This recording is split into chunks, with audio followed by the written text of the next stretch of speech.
start the class with another method of refining aluminium using the name of the method is Hoops process.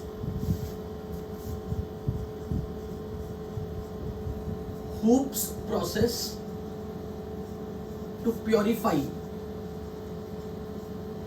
or refining of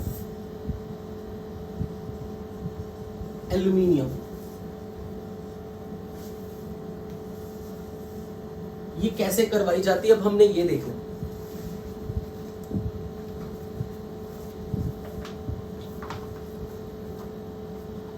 इसमें क्या किया जाता है, again एक iron tank लेना और इस टैंक में बेसिकली 3 लिक्विड की लेयर लगाई जाएंगी। क्या कैसी layer? 1 layer of impure aluminium, this is impure aluminium which is at the bottommost layer.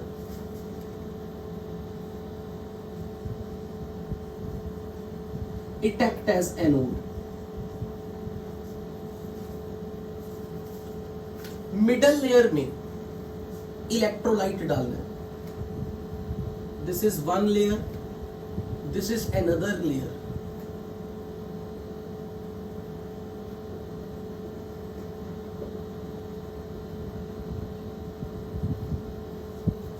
This layer is of electrolyte where we have molten alumina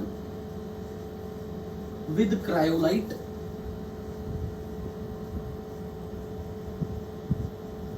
और साथ में लिया जा रहा है बेरियम फ्लोराइड और इसके ऊपर एक अनदर लेयर होगी लिक्विड की, दैट इज प्योर एल्यूमिनियम.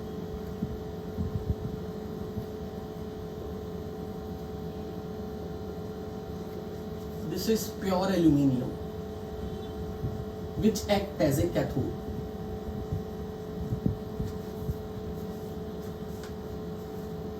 अब यहां पर एक कीप है, इस कीप की मदद से बॉटम लेयर तक इम्प्योर एल्यूमिनियम पहुंचाया जाता है.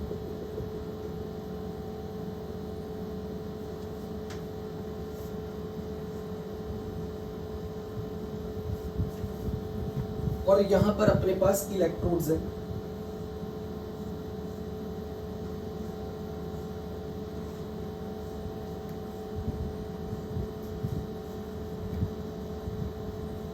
These are graphite rods.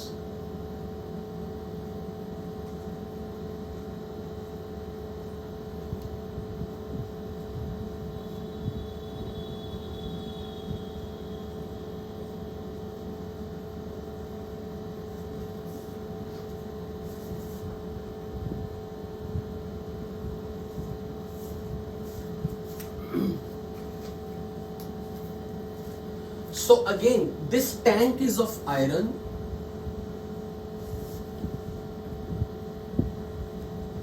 और इसकी अंदर की जो लाइनिंग है वो कार्बन से बनी हुई है, ग्रेफाइट टाइप कंडक्टर.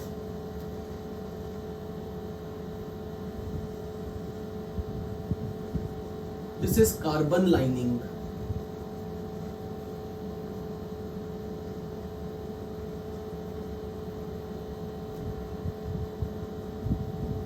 तो बेसिकली आप ये देख रहे हो इस सेटअप के अंदर एक आयरन का टैंक है जिसके अंदर कार्बन लाइनिंग लगी हुई है. And this tank is playing the role of anode. और ये जो ग्रेफाइट की रॉड्स है they work as cathode. This is the overall setup which is used in the Hoops process to purify aluminium.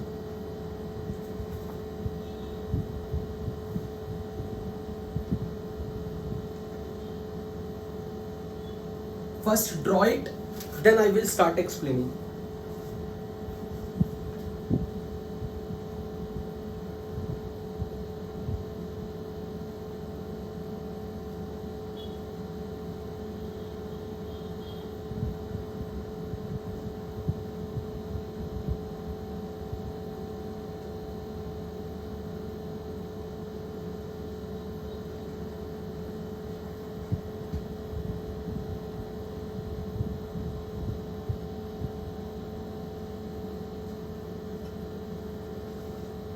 Okay बच्चों, done? Have you drawn? Can I explain now? Okay, just यहीं से start किया, don't worry, no one has missed anything. देखो क्या है, basically हम normal electrolysis करवा रहे हैं। नॉर्मल इलेक्ट्रोलिसिस में हम क्या करते थे, हम एक इलेक्ट्रोलाइट लेते थे और अगर मुझे ए मेटल को प्योर करना है तो हम impure rod of a metal, जिस मेटल को प्योर करना है उसी का impure rod of aluminium, let's say any metal, इसे एनोड की तरह यूज करते थे। और हम एक दूसरी तरफ कैथोड लेते थे जिसमें प्योर मटेरियल होता था।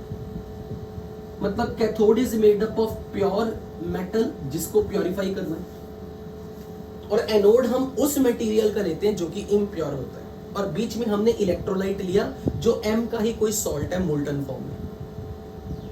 सेम उसी थीम पे, impure but molten aluminium. Molten aluminium in the impure form is taken as anode in the bottommost layer.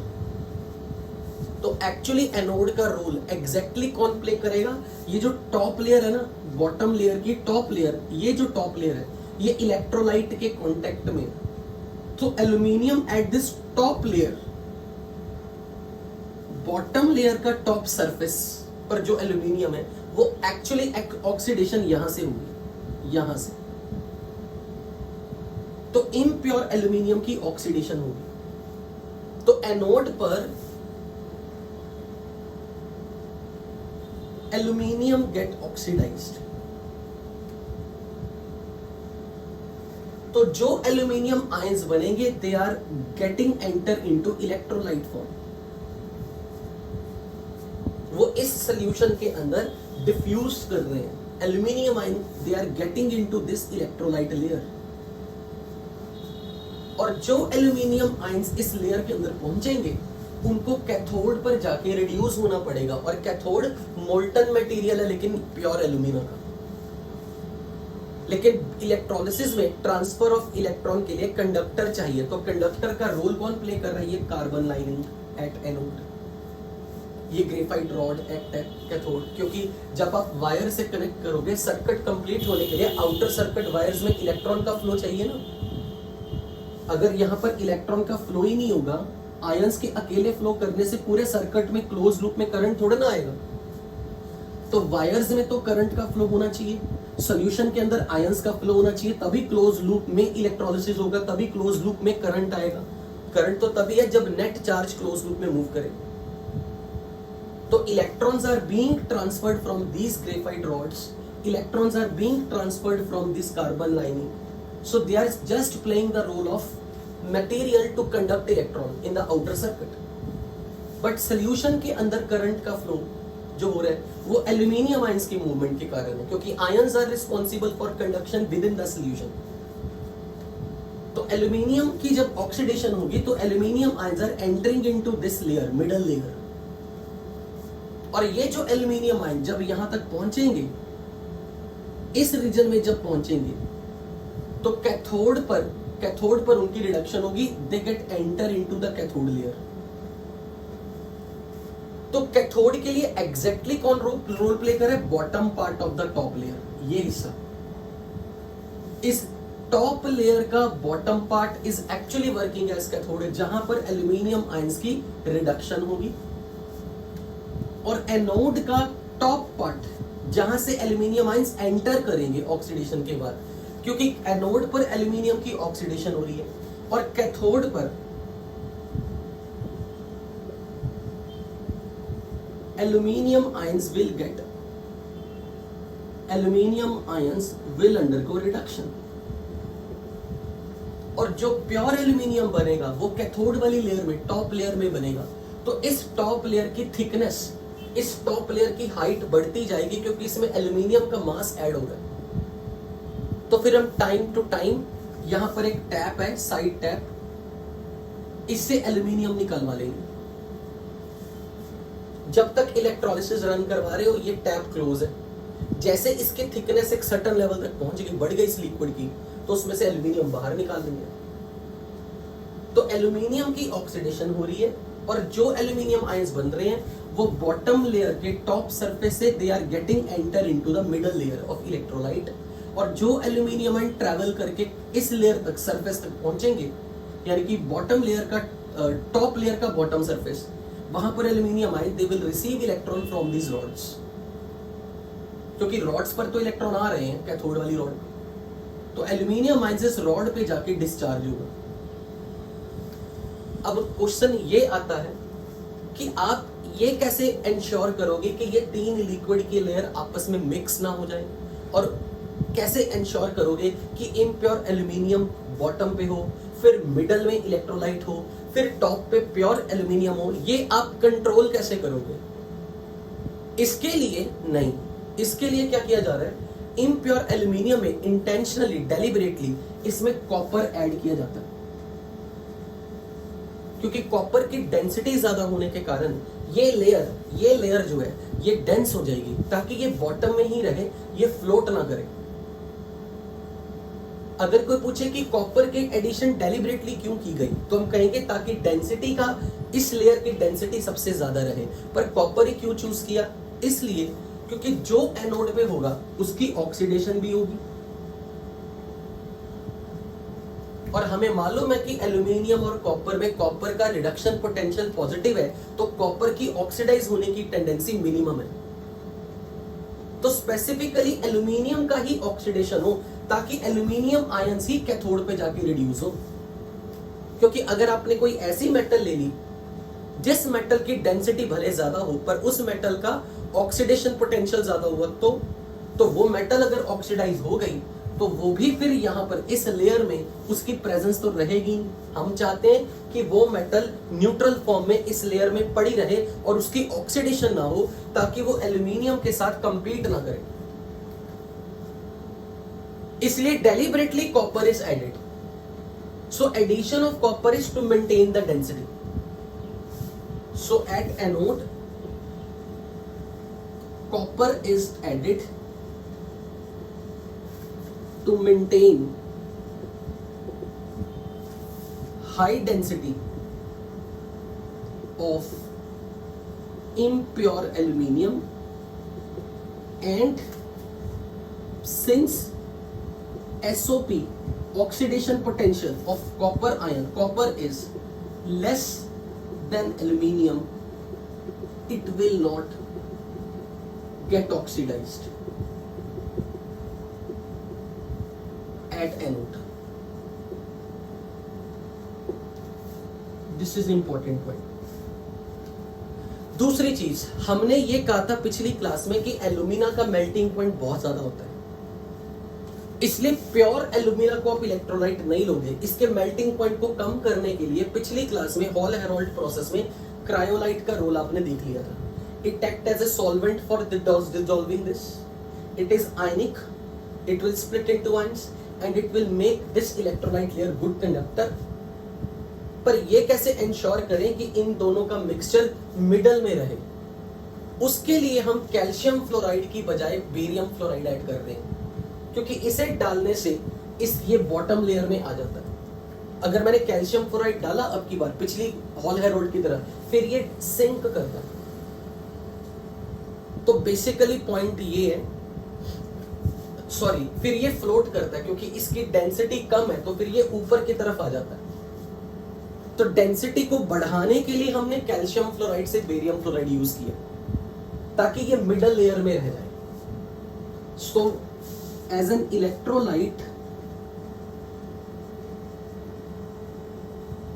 Barium fluoride is added as a substitute of calcium fluoride to maintain its density in such a way so that it remains in the middle layer.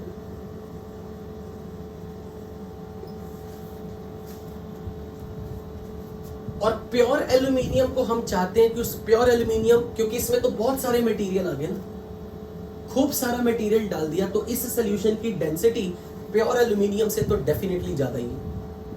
इसलिए definitely pure aluminium के मुकाबले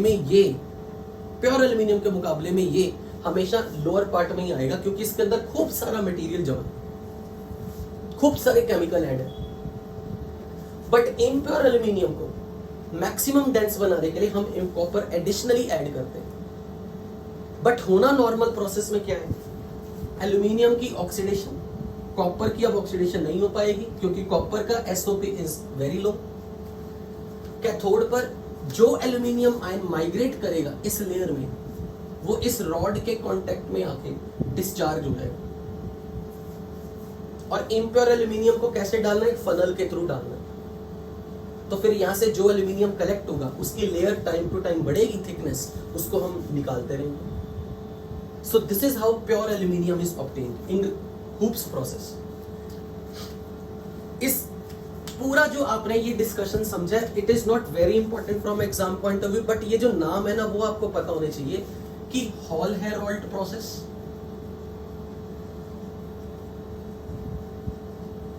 और hoops process,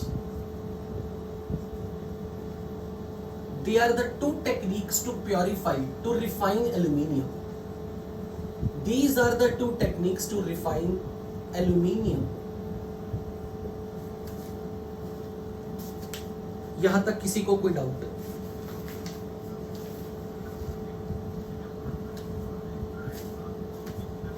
नहीं।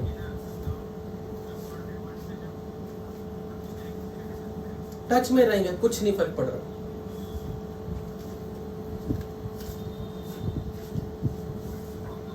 Molten form में,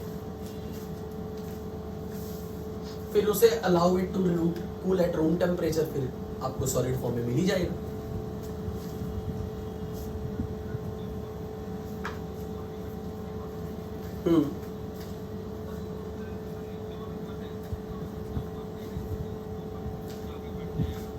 molten form में आई है, molten form में है।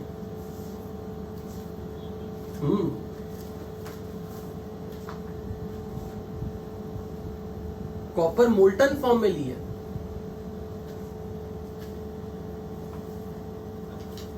ओके, सो मैं आज थोड़ा सा फास्ट रहूंगा क्योंकि हमें आज कॉपर और आयरन की एक्सट्रैक्शन कंप्लीट करनी है, ताकि कल टेस्ट तक हमारे दोनों ये रेडी हो जाए। So I am going to erase it, और जल्दी से स्क्रीनशॉट ले।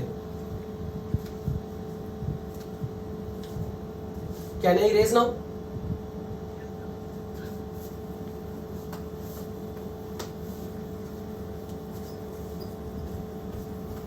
अब हेडिंग बनाओ एक्सट्रैक्शन ऑफ कॉपर।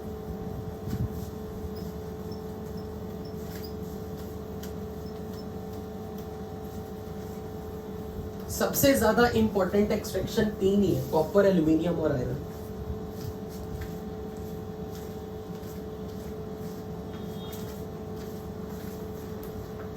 इसके लिए एक छोटा सा स्कीम ड्रॉ करोगे।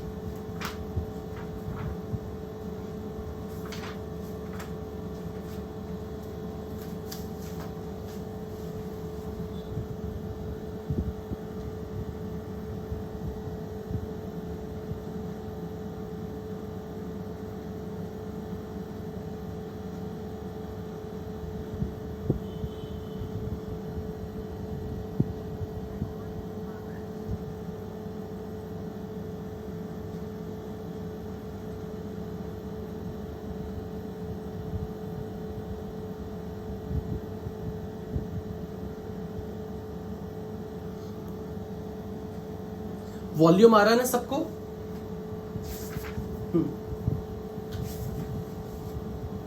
लिखो इसे, एक्सट्रैक्शन ऑफ कॉपर फ्रॉम चैल्कोपाइराइट।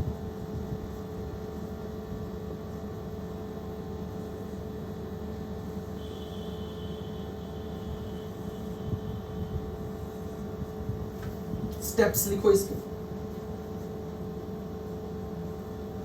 एक फ्लो चार्ट की फॉर्म में। This is chalcopyrite ore, obviously ore impure है। फिर हम इसकी बेनिफेक्शन करेंगे, कंसंट्रेटेड ओर,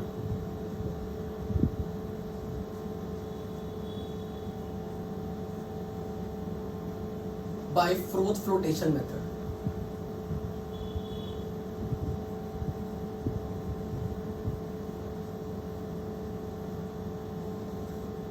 मैं मेन आउटलाइन कर रहा हूं सारे स्टेप्स का। Then you carry out roasting, then you carry out smelting,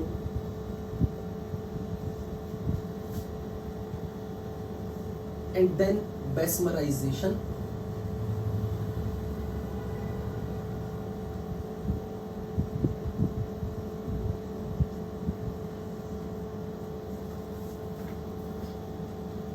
and then refining.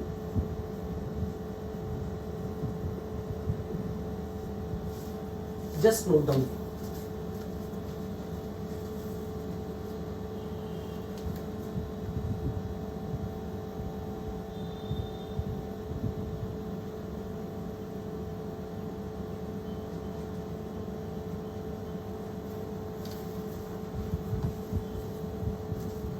देखो क्या हो रहा है। चैल्कोपाइराइट और जब आप लिख रहे हो ना CuFeS2, तो बेसिकली इसमें दो केमिकल है, Cu2S एंड Fe2S3। पर Fe2S3 एक्चुअल में ये भी दो कंपाउंड है, FeS डॉट सल्फर। बेसिकली इस ओर के अंदर 1:2 रेशो में क्यूप्रस सल्फाइड, क्यूप्रस और आयरन सल्फाइड है, साथ में सल्फर है। बेसिकली ये है मेन ओर, और इस ओर में ये दोनों की प्रॉपर्टी है कि आयरन और कॉपर में, क्योंकि आयरन ज्यादा रिएक्टिव मेटल है, तो आयरन की टेंडेंसी एयर के साथ रिएक्ट करने की ज्यादा है as compare to copper. Iron की टेंडेंसी ऑक्सीडाइज होने की, ऑक्सीजन गेन करने की ज्यादा है, कॉपर की टेंडेंसी गेन करने की, ऑक्सीजन गेन करने की बहुत कम है। Being copper less reactive element than the iron, tendency of copper to react with oxygen is very less, but affinity of iron for oxygen is very high. So iron willingly wants कि उसको oxygen मिल जाए, but copper का oxygen के साथ reaction करने में कोई interest नहीं है।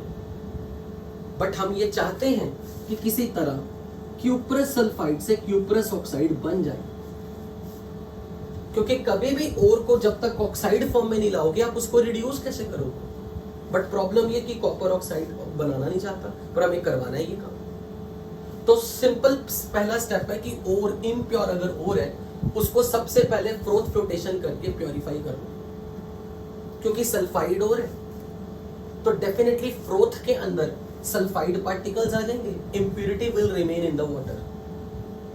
तो फ्रोथ फ्लोटेशन से आपने ओर को प्योरीफाई कर लिया। अब जब आप रोस्टिंग कराओगे तो रिकॉलिंग कि roasting will be carried out in reverberatory furnace.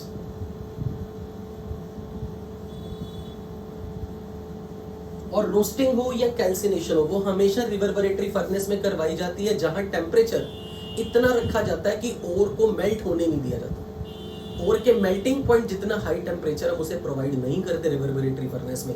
यहां पर जो भी टेम्परेचर है, temperature is maintained less than the melting point of the ore।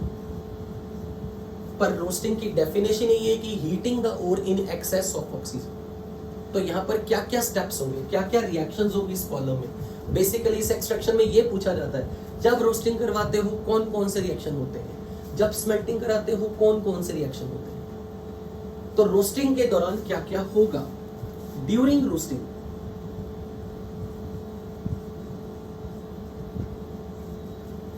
हम चैल्कोपाइराइट ओर को, मैं ऐसे लिख रहा हूं या ऐसे लिखूं, बात एक ही है। So this ore is heated in excess of air. इससे होगा क्या, सल्फर बर्न करेगा, सल्फर SO2 गैस बनके निकलेगी और आयरन की भी ऑक्सीडेशन होगी, पर कॉपर नहीं बना रहा ऑक्सीजन, कॉपर ऑक्सीजन से रिएक्ट नहीं कर रहा। जितने भी टेम्परेचर पे आप रोस्टिंग पे यहाँ रिएक्शन करवा रहे हो, एक तो उस पे और मेल्ट नहीं हो रही, दूसरा ऑक्सीजन कॉपर से रिएक्ट नहीं कर रही। The reason is copper is less reactive metal, इसका SRP पॉजिटिव है, ये अपने आप को ऑक्सीडाइज नहीं होने देगा। तो यहाँ पर कॉपर जो है वो Cu2S की फॉर्म में रहता है, लेकिन आयरन ऑक्साइड बन जाता है, आयरन का ऑक्साइड बन जाएगा। अगर देखा जाए तो आयरन का ऑक्सीडेशन नंबर यहां भी +2 है, यहां भी +2 है। सल्फर का ऑक्सीडेशन नंबर यहाँ 0 है और यहाँ +4 है। तो यदि अगर कोई आपसे पूछे कि इस कंबशन के दौरान ऑक्सीडेशन किसकी हुई है, और की तो हुई है, उसमें सल्फर ऑक्सीडाइज हुआ, और ऑक्सीजन जो 0 स्टेट में यहाँ आपको दिख रहा है वो फाइनली -2 स्टेट में आ गया। ऑक्सीजन की रिडक्शन हो रही है, ऑक्सीजन की रिडक्शन हो रही है और सल्फर की ऑक्सीडेशन हो रही है। लेकिन आयरन ने सल्फर को लूज करके ऑक्सीजन गेन किया, तो gain of oxygen is also called oxidation. तो अगर मैं दूसरी डेफिनेशन बोलूं कि gain of oxygen by iron, तो एक तरीके से इसकी ऑक्सीडेशन हुई है। अगर मैं ऑक्सीडेशन की इस डेफिनेशन को यूज करूं, loss of less electronegative element and gain of more electronegative element is oxidation, and everyone knows oxygen is more electronegative than sulphur. तो अगर आयरन लो इलेक्ट्रोनेगेटिविटी वाला एटम छोड़ रहा है और मोर इलेक्ट्रोनेगेटिव एटम ले रहा है, तो डेफिनेटली बच्चों आयरन की ऑक्सीडेशन आप बोल सकते हैं। पर ऑक्सीडेशन नंबर की टर्म में सिर्फ सल्फर की ऑक्सीडेशन हुई। अगर कोई पूछे कि कॉपर के साथ ऐसा क्यों नहीं हुआ, कॉपर का ऑक्साइड क्यों नहीं बना, the reason is cuprous sulphide has less affinity for oxygen than FeS। Majority में FeO मिलता।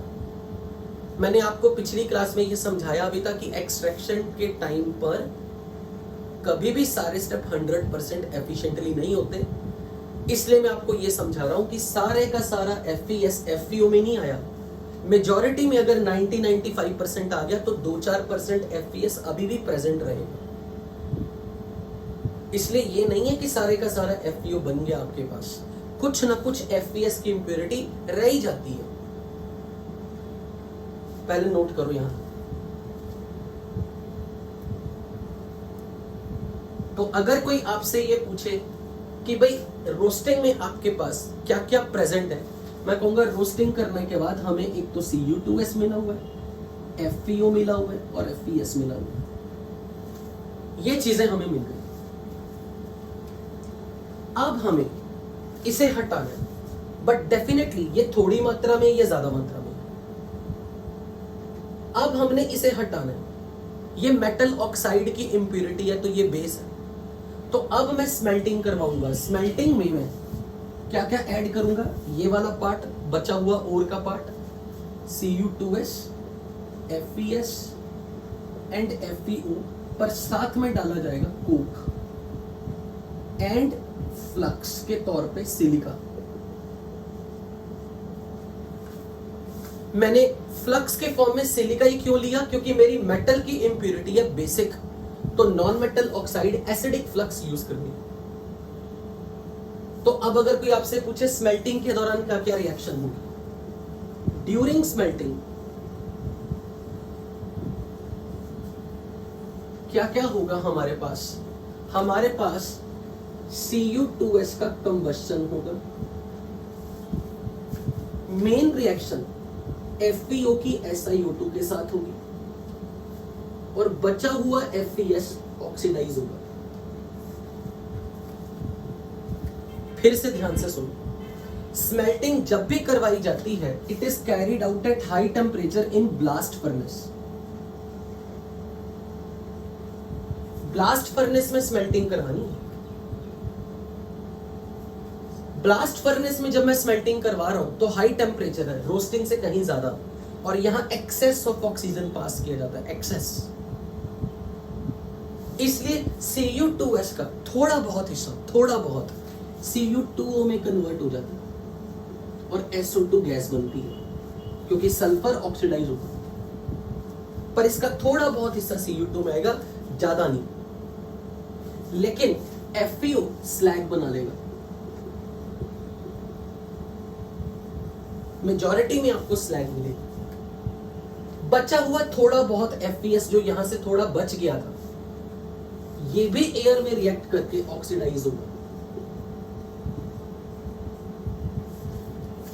थोड़ा बहुत जितना भी FeS आपके पास यहां बचा है वो यहां पर जाते जाते एयर से रिएक्ट कर जाएगा, और जैसे ही FeO बनेगा ये फ्लक्स के साथ रिएक्ट करके स्लैग बनाता जाएगा। तो मेजॉरिटी में आपको यहां पर क्या चीज की प्योरिफिकेशन हो जाएगी, क्या सेपरेट हो जाएगा, स्लैग।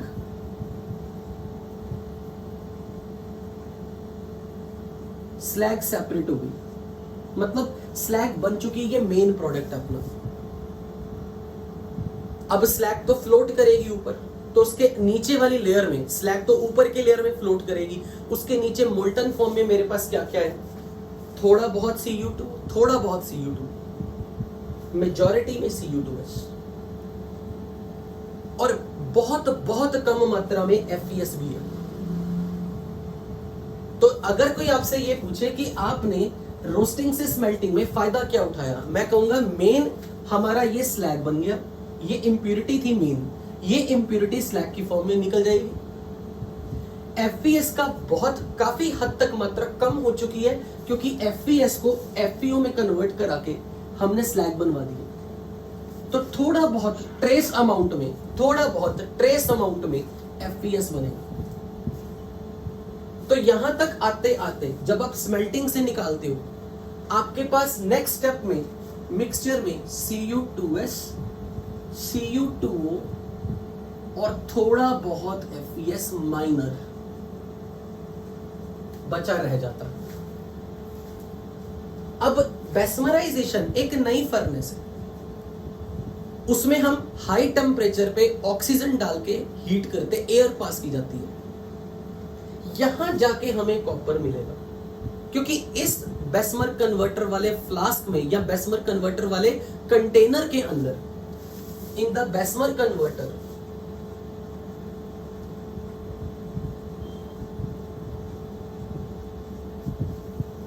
जितना भी थोड़ा बहुत मामूली सा FeS बचा है वो सारा एयर से रिएक्ट करवाया जाता है,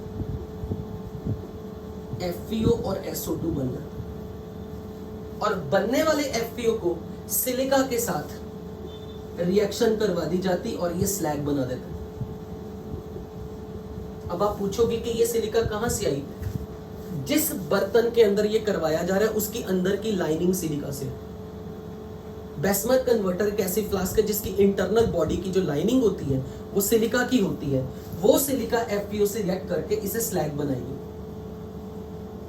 लेकिन हमारा जो सबसे इंपॉर्टेंट स्टेप है, जिसमें Cu2S Cu2O के साथ रिएक्ट करता है, इनकी सेल्फ रिडक्शन होगी। क्योंकि आप एयर पास करा रहे हो तो एक तो इससे Cu2O तो बनेगा ही, पर अब Cu2S Cu2O को सेल्फ रिड्यूस करेगा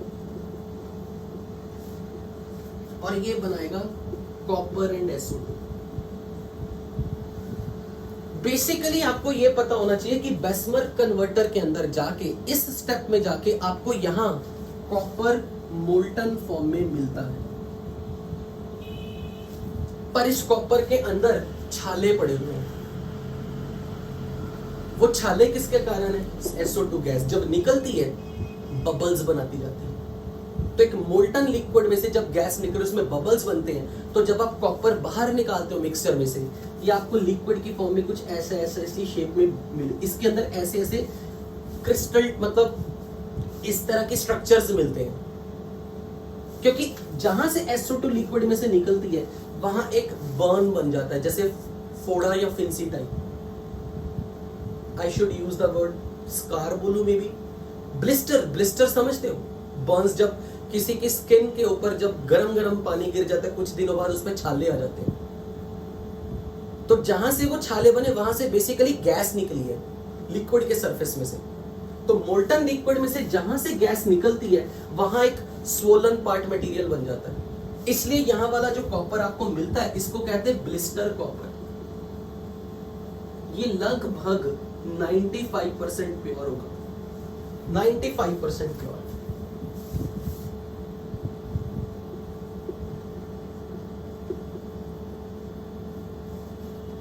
अगर मुझे इसको एक्स्ट्रा ऑर्डिनरी प्योर कराना है तो मैं रिफाइनिंग कराऊंगा। रिफाइनिंग कराने का सिंपल तरीका, इम्प्योर कॉपर की रॉड और एक प्योर कॉपर की रॉड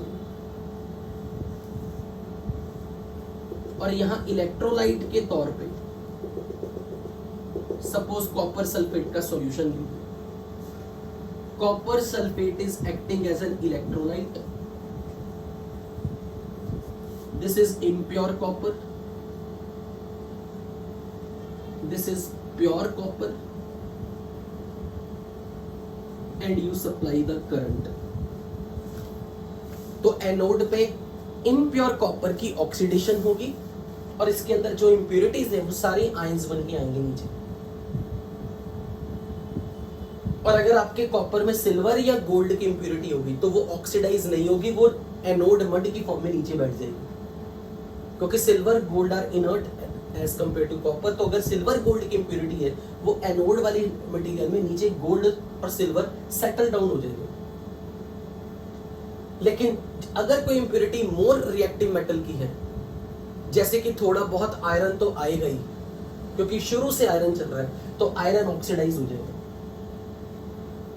पर क्योंकि कॉपर का रिडक्शन पोटेंशियल ज्यादा होगा तो कॉपर 2+ आयंस जो हैं वो कैथोड पे जाके रिड्यूस होंगे, तो प्योर रॉड की थिकनेस टाइम के साथ साथ बढ़ेगी, तो यहां से आप कॉपर ऑब्टेन करोगे and this copper will be almost more than 99.5% pure. तो एक बार मैं ये सारे स्टेप रिवाइज करवा रहा हूं ताकि आपको यहीं पे याद हो जाए सब कुछ। पहले एक बार नोट डाउन कर लो सारा, फिर मैं रिवाइज कराता हूं।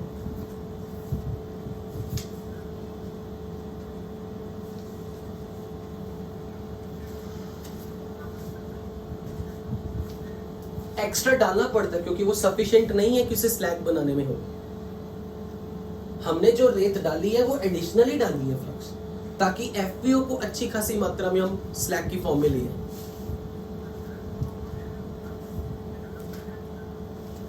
It is a oxide of material, it's something which help to dissolve the impurity in the form of molten liquid. Flux is an additional chemical which is used to separate the impurity of metal oxide in form of a molten liquid. Is that clear? Flux का role, flux कोई chemical है, वो chemical कोई भी हो सकता है, ऐसा केमिकल जो इंप्यूरिटी की नेचर के आधार पर डिसाइड किया जाता है कि कौन सा केमिकल डालना है। अगर आपकी इंप्यूरिटी मेटल ऑक्साइड की है, वो बेसिक है, तो आप नॉन मेटल ऑक्साइड एसिडिक बाहर से फ्लक्स डाल रहे हो। Okay, so I am repeating all this. Chalcopyrite ore सुन लो आप पूरा, चैल्कोपाइराइट और में Cu2S, आयरन सल्फाइड और सल्फर। सबसे इंपॉर्टेंट पॉइंट इस पूरी एक्सट्रैक्शन का मेन पॉइंट जो है, Cu2S से कॉपर कहां मिलेगा? लास्ट स्टेप बेस्मर कन्वर्टर में, बेस्मराइजेशन में, ये यहां पे जाके मिलेगा। यहां तक और यहां तक अभी भी आपके पास अच्छी खासी मात्रा में Cu2S है, मतलब Cu2S इतना जिद्दी है, इजीली रिएक्ट नहीं कर रहा ऑक्सीजन के साथ। ओके, तो हम करवा के रहे, और की कंसेंट्रेशन करवाई, और को प्योरीफाई किया फ्लोटेशन मेथड से। क्यों? क्योंकि सल्फाइड ऊर थी। रोस्टिंग करवाई रिवर्बरेटरी फर्नेस में। रिवर्बरेटरी फर्नेस का temperature is not up to the mark, ये नॉर्मल हाई टेम्परेचर नहीं है, ये ओर के मेल्टिंग पॉइंट से कम ही रखा जाता है। पर रोस्टिंग के दौरान क्या रिएक्शन होगी? रोस्टिंग के दौरान सल्फर ऑक्सीडाइज होगा, मेनली SO2 जिंकलिंग, और कुछ मात्रा में FeS की रिएक्शन होगी, क्योंकि आयरन की टेंडेंसी ऑक्सीडाइज होने की ज्यादा है, तो अच्छी खासी मात्रा में FeS का कन्वर्जन FeO में होगा, क्योंकि आयरन की टेंडेंसी ऑक्सीजन से रिएक्ट करने की ज्यादा, क्योंकि आयरन का SOP लो है, SOP हाई है, तो आयरन सल्फाइड आयरन ऑक्साइड बनेगा।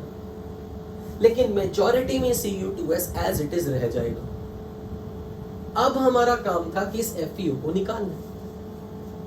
अगर मुझे इस इंप्यूरिटी को निकालना है तो मुझे फ्लक्स डालनी पड़ेगी। जब मुझे फ्लक्स डाल के हीट करना है तो प्रोसेस इज स्मेल्टिंग। फ्लक्स डाल के हीट कर रहे हो मतलब आपको स्मेल्टिंग करानी है। स्मेल्टिंग के लिए हमेशा हाई टेम्परेचर चाहिए, तो ब्लास्ट फर्नेस में करवाना। तो यहां पर coke as a fuel use हो रहा है। कोक का काम क्या था? As a fuel. तो यहां पर अगर मैं रोस्टिंग की बात करूं तो Cu2s will remain as it is, लेकिन FeS का अच्छी खासी अमाउंट में कन्वर्जन हो जाएगा FeO में, सल्फर की ऑक्सीडेशन हो गई SO2। अब स्मेल्टिंग के दौरान हम लोग यहां पर ऑक्सीजन की प्रेजेंस में हाई टेम्परेचर पे बर्न कर रहे हैं, तो Cu2s अभी भी थोड़ा बहुत ही Cu2 में कन्वर्ट होता है, पूरा नहीं हुआ। क्योंकि कोशिश ये थी कि एक बार ये ओर को ऑक्साइड फॉर्म में ले आए, तो ओर को ऑक्साइड फॉर्म में अगर लाना है इसे, तो ऑक्सीजन की प्रेजेंस में हाई टेम्परेचर पे हीट कर दो। और ब्लास्ट फर्नेस में टेम्परेचर इज वेरी हाई, और ब्लास्ट फर्नेस का नाम ब्लास्ट वर्ड क्यों है? Blast of air is passed, excess of air is passed inside the furnace, इसलिए Cu2s का थोड़ा बहुत कंबशन हो जाता है। बट मेजर प्रोडक्ट आपका ये,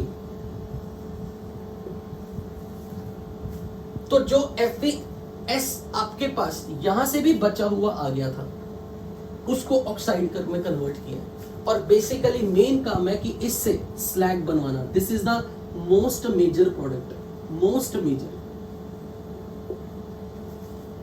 स्लैग जो बनेगी, स्लैग आपने सेपरेट करवा लेंगे। अब आप इसको जो जो बच गया, क्या क्या बच गया? Cu2s काफी सारी मात्रा में, Cu2O कुछ हद तक है, लेकिन साथ के साथ थोड़ा बहुत अपने पास FeS भी आ रहा होगा। FeS माइनर अमाउंट में, जितना भी ये क्वांटिटी FeS की है यहां जितनी भी है उससे कम यहां हो गई, अब उससे भी कम यहां पे हो गई। तो अगर कोई आपसे ये पूछेगा कि जब आप बेसमर कन्वर्टर में मटेरियल डालते हो, इसमें ये दो कंपोनेंट मेजर है, ये दो कंपोनेंट मेजर है, और इनके मिक्सचर को FeS और Cu2s के मिक्सचर को कहते हैं मैट।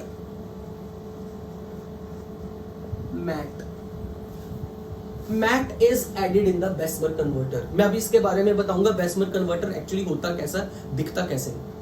बेसमर कन्वर्टर में ऑक्सीजन की प्रेजेंस में हीट करना है हाई टेम्परेचर को, बेसमर कन्वर्टर में हीट करना है ऑक्सीजन की प्रेजेंस में हाई टेम्परेचर पे। तो क्या क्या होगा? थोड़ा बहुत जितना FeS है वो FeO में कन्वर्ट होगा। इस इंप्यूरिटी को निकालना स्लैग बना के, कौन निकालेगा? सिलिका। कहां से आया? बेसमर कन्वर्टर की लाइनिंग है, स्लैग बन के ये निकालोगे आप। लेकिन मेन रिएक्शन है Cu2s का कंबशन, जो Cu2O में होगा। और अब यहां पर इनकी सेल्फ रिडक्शन से कॉपर मिलेगा, जो कॉपर मिलेगा उसके अंदर SO2 के बबल्स निकल रहे हैं, तो जो भी कॉपर मिल रहा है उसमें ब्लिस्टरिंग हुई पड़ी है, छाले पड़े हुए हैं। तो वो ब्लिस्टर कॉपर ऑलमोस्ट आपको यहां पर मिलेगा 90% प्योर, 95% प्योर, 90 to 95% कहना ज्यादा बेटर है। इसकी प्योरिफिकेशन जब करवानी है तो इलेक्ट्रोलिटिक रिफाइनिंग, इसमें क्या करना है? इम्प्योर कॉपर और प्योर कॉपर लेके इलेक्ट्रोलिसिस करवा दो। एनोड मड में इंप्योरिटीज आ जाएंगी, या फिर इंप्योरिटीज सोल्यूशन के अंदर रहेंगी, बट एनोड मड में वो मेटल्स आएगी जो कॉपर से भी लेस रिएक्टिव है, लेकिन कॉपर आयंस की रिडक्शन होकर कैथोड पर डिस्चार्ज हो जाएगी। अब चलते हैं बेसमर कन्वर्टर में। एक्चुअली में बेसमर कन्वर्टर दिखता कैसे है, उसमें क्या क्या होता है, जो हमने यहां पर समझा बेसमर कन्वर्टर में, एक बार उसका स्ट्रक्चर ड्रॉ करके आपको समझाना है। रोस्टिंग के बाद जैसे जैसे FeS आया कम होता जाएगा, यहां ज्यादा है, यहां कम है, यहां कम। नहीं FeS नहीं, मैं ये नहीं कह रहा हूं, मैं ये कह रहा हूं कि इस मिक्सचर का नाम है मैट। इसमें ये तो डिजायर्ड है, ये तुम चाहते हैं कि बने, ये डिजायर्ड नहीं ना। अनडिजायर्ड मटेरियल ये इंप्योरिटी है जिसको हटाना है इसके थ्रू, इससे अलग करना है इसको। तो हम कह रहे हैं कि इस मिक्सचर का नाम है मैटे, जिसकी प्योरिफिकेशन करनी है। Cu2 तुम्हें चाहिए, डेलिबरेटली चाहिए, ताकि सेल्फ रिडक्शन हो जाए। अब अगर मैं यहां बात करूं बेसमर कन्वर्टर की, तो हेडिंग बनाओ Bessemer converter, how it looks like, इसकी शेप ड्रॉ करो।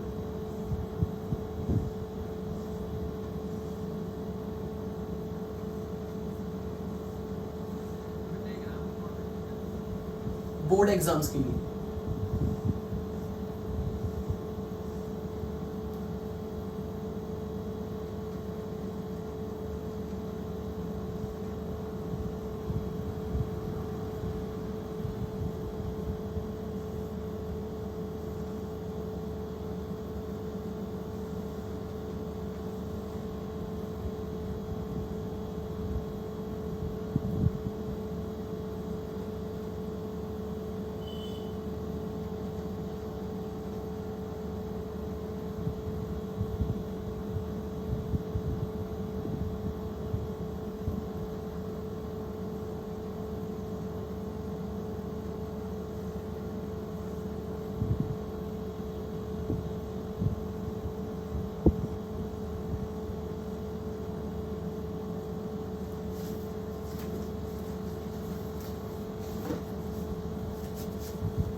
कर लिया ड्रॉ?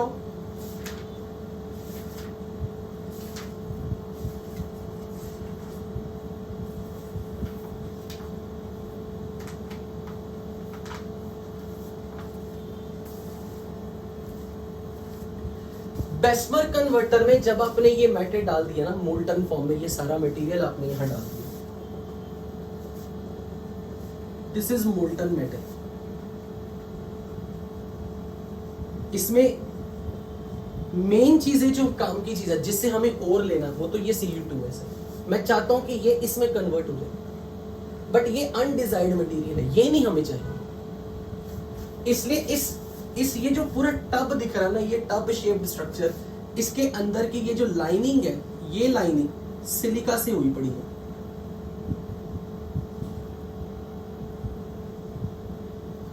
इसमें हम चाहे तो एडिशनली रेत बाहर से ऐड भी कर सकते हैं। ऐसा नहीं है अगर हम करके कह दे यहां से बाहर से सैंड डाल दे तो अच्छी बात है, क्योंकि सैंड को तो FeS जब FeO में जाएगा इसको सिलिका चाहिए। आप बाहर से सैंड भी डाल दो चाहे तो भी काम बहुत अच्छे से होगा। अदरवाइज सिलिका लाइनिंग जो है ये भी आयरन ऑक्साइड को स्लैग बनाने में मदद करती है। It is a pear shaped structure.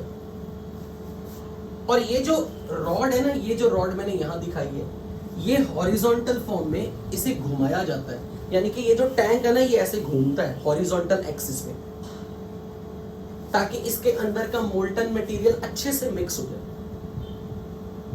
और इसमें से ये जो हम होल्स दिख रहे हैं, ये जो होल्स, इसमें से एयर पास कराई जाती है एक्सेस में, और हाई टेम्परेचर पे हीटिंग। तो बेस्मर कन्वर्टर में एक पियर शेप्ड फर्नेस है जो एक हॉरिजॉन्टल एक्सिस पर, ये जो हॉरिजॉन्टल एक्सिस है उस पे रोटेट करता है ताकि ये मटेरियल अच्छे से मिक्स हो, और फिर एयर पास की जाती है, इन होल्स में से एयर बाहर निकलती है,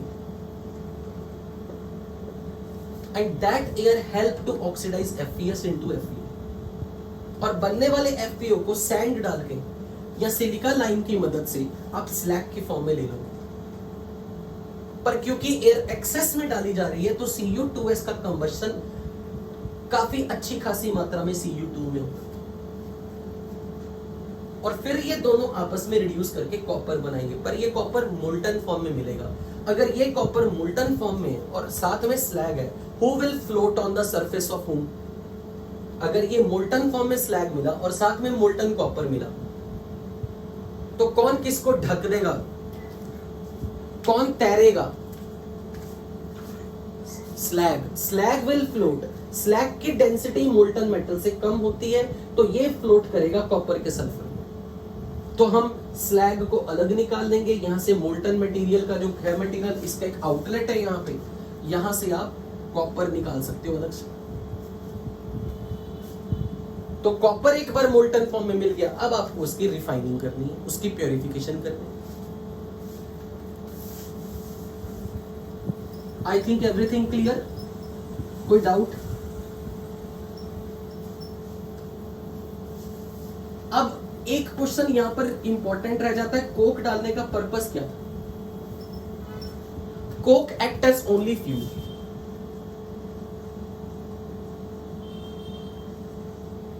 अगर कोई ये पूछे आपसे क्या Cu2O की कोक के साथ रिडक्शन हो सकती है?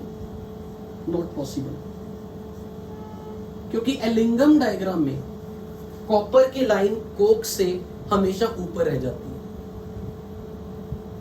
मतलब एलिंगम डायग्राम पे बेसिस पे आप ये बता सकते हो कि this reaction is not possible. Coke does not reduce Cu2O, क्योंकि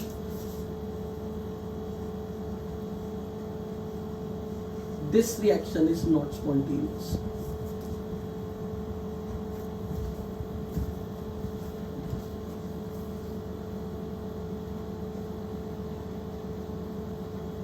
सिर्फ इसलिए कोक डाला है ताकि हाई टेम्परेचर मेंटेन करके हम सारा मटेरियल मोल्टन फॉर्म में रख सकें। रोस्टिंग से लेके स्मेल्टिंग में, ब्लास्ट फर्नेस में सारा मटेरियल मोल्टन फॉर्म में रहे। इतने हाई टेम्परेचर तक हमें मटेरियल जितना भी कंटेंट है फर्नेस का उसको मोल्टन फॉर्म में लाना है।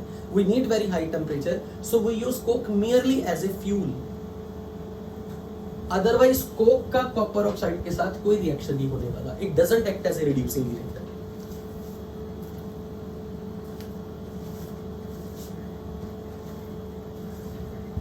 स्मेल्टिंग रिड्यूसिंग एजेंट, हाँ, पर वो रिड्यूसिंग एजेंट जरूरी नहीं है कि आपका रिड्यूसिंग एजेंट वो रिड्यूस करेगा। आप वो उस रिड्यूसिंग एजेंट की बजाय एक बेटर शब्द फ्यूल भी यूज कर सकते हैं। स्मेल्टिंग की जनरल डेफिनेशन बेसिकली जो मेन इंपॉर्टेंट डेफिनेशन है, फ्लक्स डाल के हीट करना। स्मेल्टिंग में बेसिकली गैंग को फ्यूजिबल मटेरियल में कन्वर्ट किया जाता है।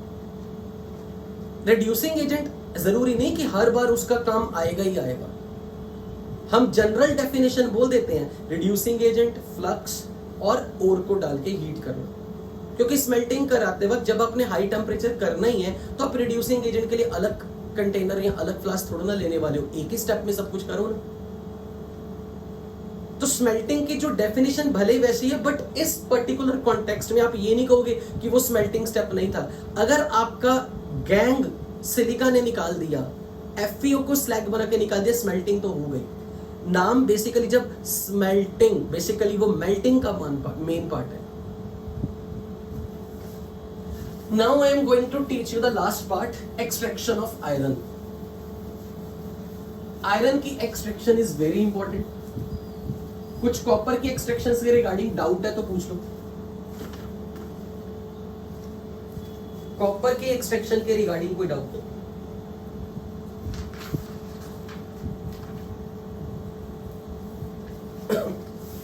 So for extraction of iron, we use blast furnace. तो उसका स्ट्रक्चर बनाओ, क्योंकि किसी ने कहा भी था कि कुछ दिन पहले, सर ब्लास्ट फर्नेस होता कैसा? Extraction of iron is carried out in blast furnace.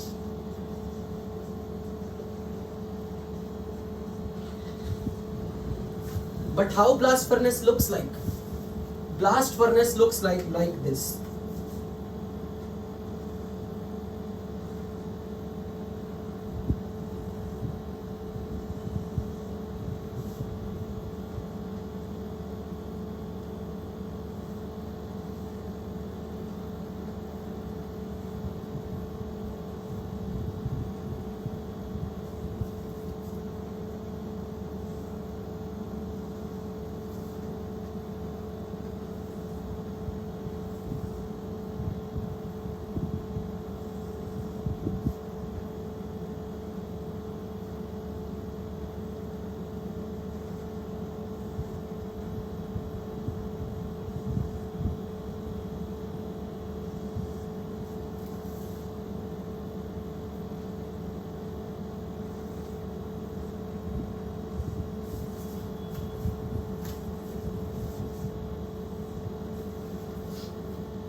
Actual में चलो पहले ड्रॉ कर लो आराम से। अब मुझे ना ये काफी लंबी बनानी थी हाइट में, मतलब ये वाला पार्ट जहां पे मैंने ये टेम्परेचर का जोन रखा ना, ये काफी हाइट में यहाँ डिफरेंस है, मतलब मुझे ये वाला पार्ट थोड़ा ऊपर दिखाना चाहिए था डायग्राम में।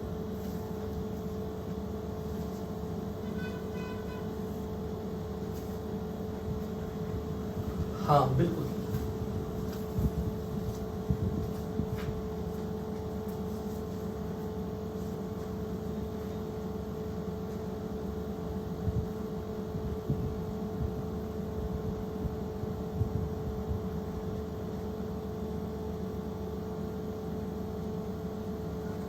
डन कर लिया ड्रॉ।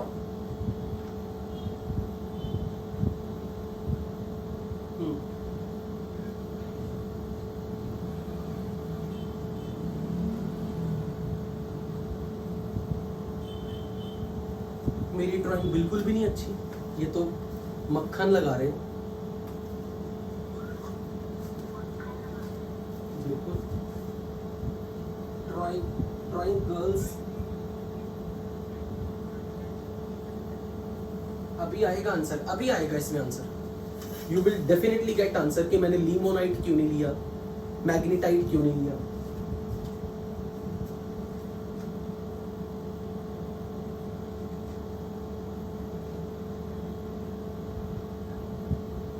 ओके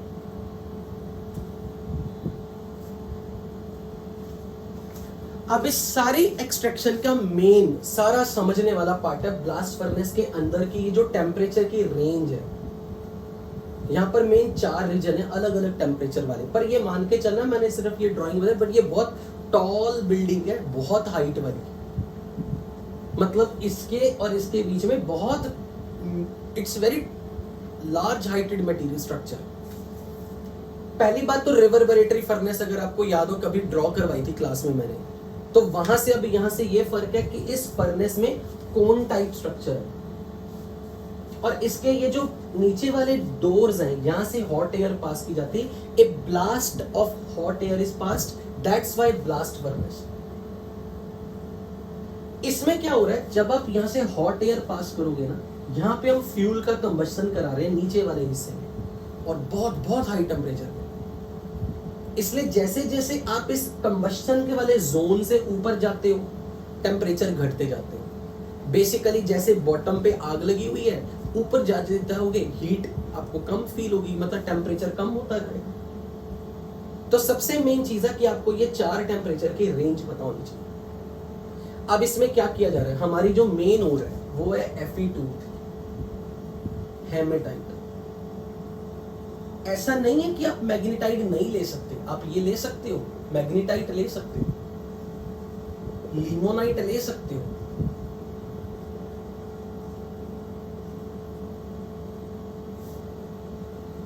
ये मेन हो रहा है, पर क्योंकि जब हम इसका ये सारा प्रोसेस कराएंगे ना, ऑटोमेटिकली इससे ये बनता है। Magnetite is formed during this process, इसलिए हमें नेचर में रेडीमेड ये ज्यादा मिलता है। और वैसे भी नेचर में आयरन की ऑक्सीडाइज होने की टेंडेंसी ज्यादा है, यहाँ आयरन का ऑक्सीडेशन नंबर है +3। और अगर मैं इस Fe3O की Fe4 की बात करूं तो बच्चों ये अलग नहीं है, ये इसका मिक्सचर है बेसिकली, कुछ आयरन +2 में, कुछ आयरन +3 में। Fe3O4 is a mixture of 2 oxides. इसमें part of the iron +2 form में, part of the iron +3 form में। अगर मेरे पास FeO की खूब सारी मात्रा है, खूब सारी, उसका थोड़ा सा हिस्सा +3 फॉर्म में आ गया, तो फिर ये इसमें कन्वर्ट हो जाएगा। जैसे जैसे मैं इस पार्ट को ऑक्सीडाइज कराऊंगा इसमें, तो ये फाइनली इस फॉर्म में आ जाएगा। तो आयरन क्योंकि एयर के अंदर कभी भी प्योर फॉर्म में +2 में नहीं रहता, आयरन ऑक्सीडाइज होता है +3 में। तो अगर आपने कुछ किलोग्राम FeO लिया तो उसका थोड़ा सा हिस्सा जैसे ही Fe+3 में कन्वर्ट होगा, ये इसका मिक्सचर बन जाएगा जो Fe3O4 है। और जब आप इसका बचा हुआ हिस्सा भी ऑक्सीडाइज कर दोगे, ये प्योर इसमें आ जाएगा। और नेचर के अंदर आयरन ज्यादातर हमेशा +3 फॉर्म में मिलता है, इसलिए ये हमारी चीफ ओर है। अब इस चीफ ओर के साथ हमने लाइमस्टोन, कोक, सिलिका ये इंग्रेडिएंट्स ऐड किए हैं। इस पूरे मिक्सचर का नाम होता है चार्ज। तो कई बार आपको किताबों में ये वर्ड लिखने को मिलता है, charge is fed into blast furnace, मतलब चार्ज को ब्लास्ट फर्नेस में डाला गया। अब जब चार्ज ऊपर से नीचे गिराना है, ये गिरेगा इसमें से, नीचे से ये गिरता है, तो ये अलग अलग टेम्परेचर के कांटेक्ट में आता है और हर डिफरेंट टेम्परेचर की रेंज में अलग अलग रिएक्शन होती है। तो जो सबसे पहला वाला पार्ट है वो नीचे वाला रीजन, जहां पे जैसे ये गिरेगा तो ये जो कोक है, एयर की एक्सेस सप्लाई इस रीजन में होगी, बॉटम पार्ट में। तो इस रीजन में कोक का कंबस्शन होगा and combustion is highly exothermic, इसलिए जो हीट रिलीज हो रही है वो बहुत ज्यादा है। इसको बोलते हैं जो टेम्परेचर का रीजन है जहां पर कोक अंडरगोस कंबस्शन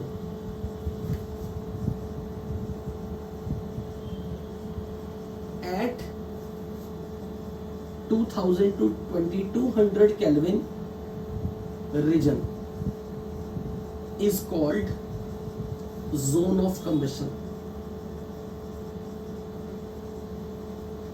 तो जो बॉटम मोस्ट पार्ट है जोन ऑफ कंबस्शन, वहां कोक का कंबस्शन होगा, वहां पर हॉट एयर इज पास्ड और कोक जब ऑक्सीजन से रिएक्ट करके CO2 बनाएगा, delta H is highly negative, lot of heat is released.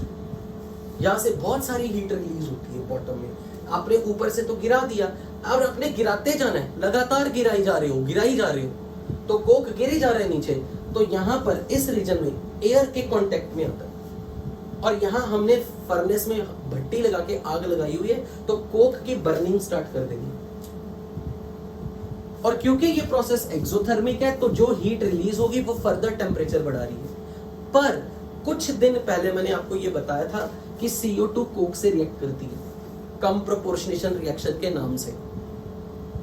तो CO2 का रिएक्शन जब कोक के साथ होगा, ये रिवर्सिबल रिएक्शन है और ये एंडोथर्मिक है।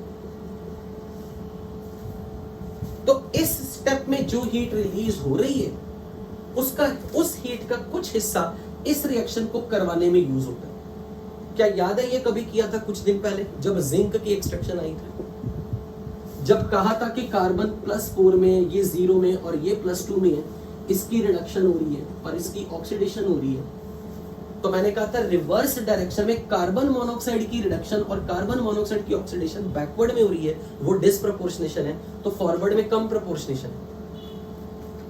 इसलिए जब ये कार्बन डाइऑक्साइड बनती है, वो coke being taken in excess as a fuel, तो ये कोक रिएक्ट करेगा कार्बन के साथ और कार्बन मोनोऑक्साइड बनाएगा। लेकिन इसने इस रिएक्शन से जो हीट रिलीज हो रही है, उसका कुछ हिस्सा इस एंडोथर्मिक रिएक्शन में खर्च हो जाता है, जिसके कारण इससे ऊपर जब कार्बन मोनोऑक्साइड बनती है, इस रीजन में टेम्परेचर कम होता है।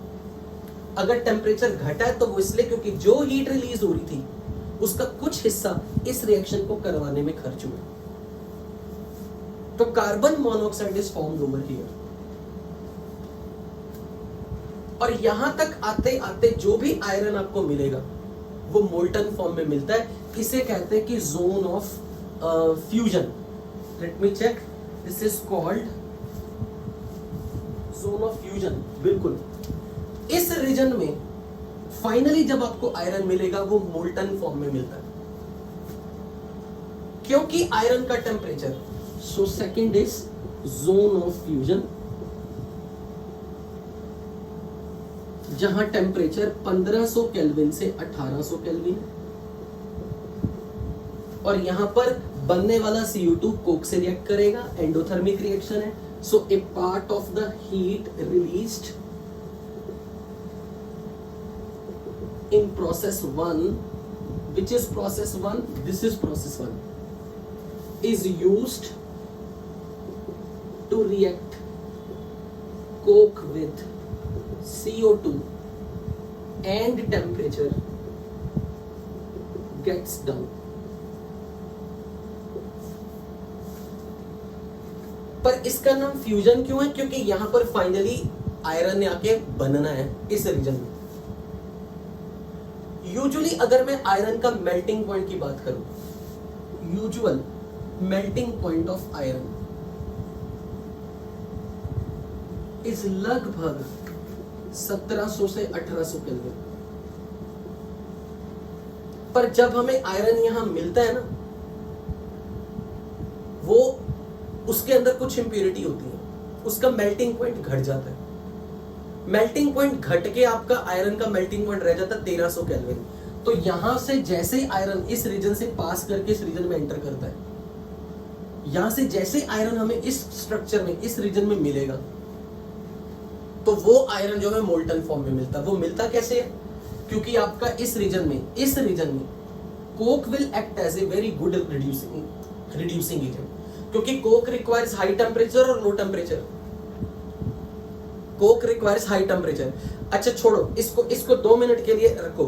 मुझे वो वाला कॉपी में पेज खोलो जिस दिन मैंने आपको एलिंगम डायग्राम में कुछ ऐसे पढ़ाया था. ये कोक की लाइन, ये कार्बन मोनोऑक्साइड की लाइन, ये CO2 की लाइन, ये आयरन की लाइन, ऐसे करके ड्राइंग बनाई थी और 710 डिग्री के अराउंड कुछ बातें उठाई थी. वो पेज खोलो एक बार. 710 डिग्री पे ये इंटरसेक्शन होती है, ऐसे करके कुछ बताया था. वो पेज खोला या नहीं? और अगर मैं आपकी शीट वाली ड्राइंग खोलूं एलिंगम डायग्राम की,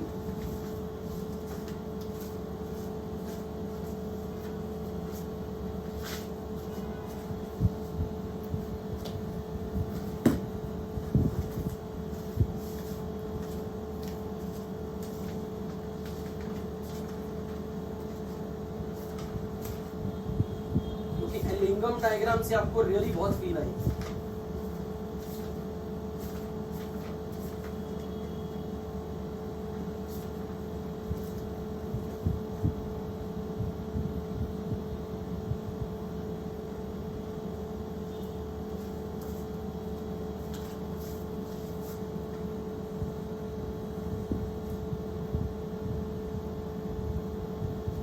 This is the line of iron.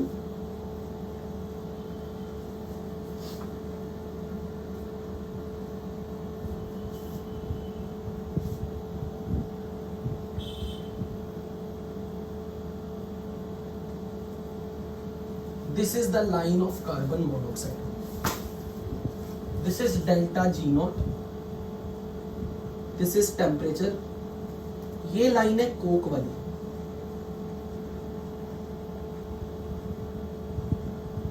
ये लाइन है कोक वाली और ये लाइन है कार्बन मोनोऑक्साइड वाली.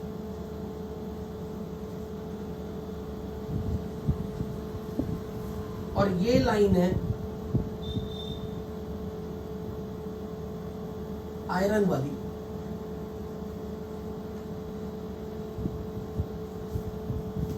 पहले तो मुझे ये बताओ, अगर ये इंटरसेक्शन 710 डिग्री पे हो रही है, तो जब तक टेम्परेचर 710 डिग्री से कम है, आयरन वाली लाइन से नीचे किसकी लाइन है? कार्बन मोनोऑक्साइड की या कोक की? तो कार्बन मोनोऑक्साइड आयरन को रिड्यूस आयरन ऑक्साइड से रिएक्ट करेगा 710 डिग्री से कम टेम्परेचर. क्या 700 डिग्री से कम टेम्परेचर पे, क्या 700 से कम टेम्परेचर पे कोक वाली लाइन जो कि आयरन से ऊपर है, क्या कोक आयरन को रिड्यूस कर पाएगा आयरन ऑक्साइड में से? नहीं कर पाएगा ना. जब तक टेम्परेचर 710 डिग्री से कम है, तब तक आप कोक को as a reducing agent use नहीं कर सकते. पर 710 डिग्री कितने केल्विन होगा? अंदाजा बनाओ. 273 ऐड करो. केल्विन में 710 डिग्री कितने केल्विन होगा? 983 केल्विन। और यहां टेम्परेचर कितना है? 1500 से 1800। यानी कि आप लगभग राइट में आ चुके हो यहां इस रीजन में। क्या इस रीजन में चेक करो, कोक की लाइन आयरन वाली लाइन से नीचे आ गई। ये आयरन वाली लाइन है, ये लाइन आयरन की है, और ये कार्बन मोनोऑक्साइड की है। कार्बन मोनोऑक्साइड की लाइन ऊपर जा चुकी है। तो क्या इस रीजन में, इस टेम्परेचर में आयरन को रिड्यूस अगर करना हो, आयरन ऑक्साइड में से आयरन लेना हो, तो क्या कोक हेल्प करेगा या कार्बन मोनोऑक्साइड हेल्प करेगी? तो इस रीजन में आयरन जो भी मिलेगा आपको मोल्टन फॉर्म में मिलेगा, क्योंकि आयरन का जो मेल्टिंग पॉइंट है वो लगभग है 1700 से 1800। पर क्योंकि यहां पर खूब सारा आयरन मिलेगा पर वो प्योर नहीं, उसमें कुछ इंप्योरिटी होती है, तो आयरन का मेल्टिंग पॉइंट डिक्रीज हो जाता है और आयरन का मेल्टिंग पॉइंट 1300 केल्विन तक पहुंच जाता है। और 1500 से 1800 तो 1300 से कहीं ज्यादा है। तो यहां पर जो भी आयरन मिलेगा इस रीजन में, वो आयरन बनाएगा कौन? Coke.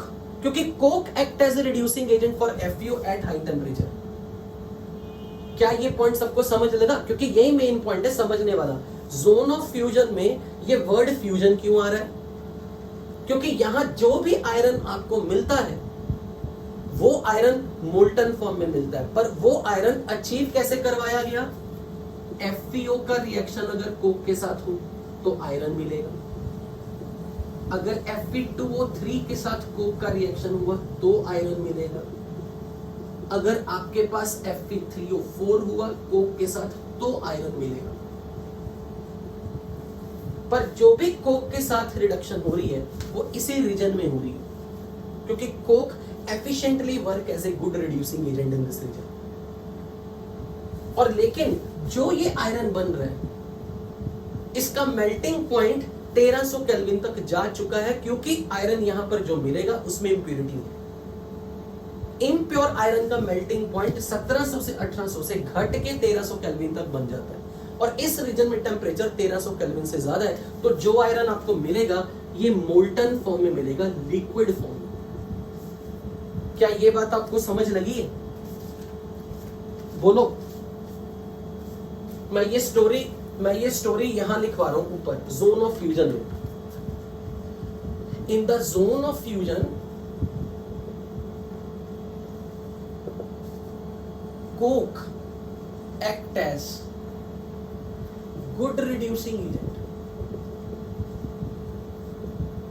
and reduces any FeO और Fe3O4 आयरन का कोई भी ऑक्साइड अगर होगा into iron. impure iron has melting point nearly 1300 Kelvin. So iron obtained in this zone is in molten form. बच्चों इस स्टेप में किसी को भी कोई डाउट हो? जोन ऑफ फ्यूजन नाम क्यों दिया जा रहा है? क्योंकि आयरन मोल्टन फॉर्म में मिलेगा, फ्यूज्ड स्टेट में मिलेगा। कौन रिड्यूसिंग एजेंट की तरह काम करेगा? कोक रिड्यूसिंग एजेंट की तरह काम करेगा।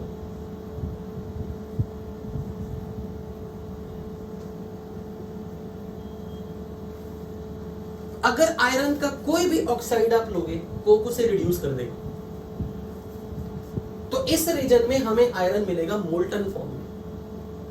पर जब आपने ऊपर से फेंका था Fe2O3, इस दो रीजन में कुछ ना कुछ घटना हुई है। क्या घटना हुई है वो समझाता हूं। क्या मैं ये वाला पार्ट इरेज कर दूं? Have you noted?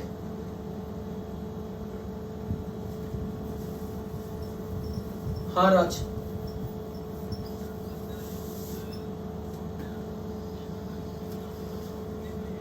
नहीं कुछ नहीं है, सब ऊपर से गिर रहा है और गिरे ही जा रहा है सब कुछ। और मटेरियल जो है ना वो डिफरेंट टेम्परेचर रीजन में आ रहा है।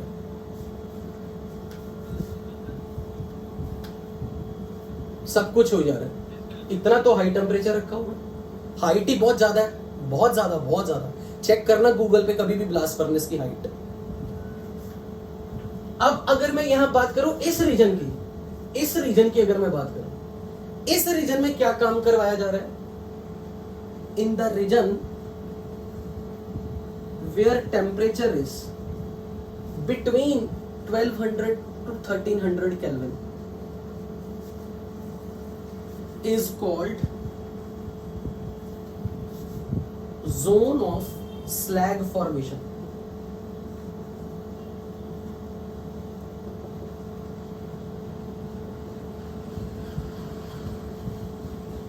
अब स्लैग का काम क्या है? यहां पे ध्यान से समझना, ये जो और आपके पास इम्प्योर आयरन की है ना, it is full of sand, इसमें सिलिका की इम्प्योरिटी है। Impure ore has lots of sand as an impurity.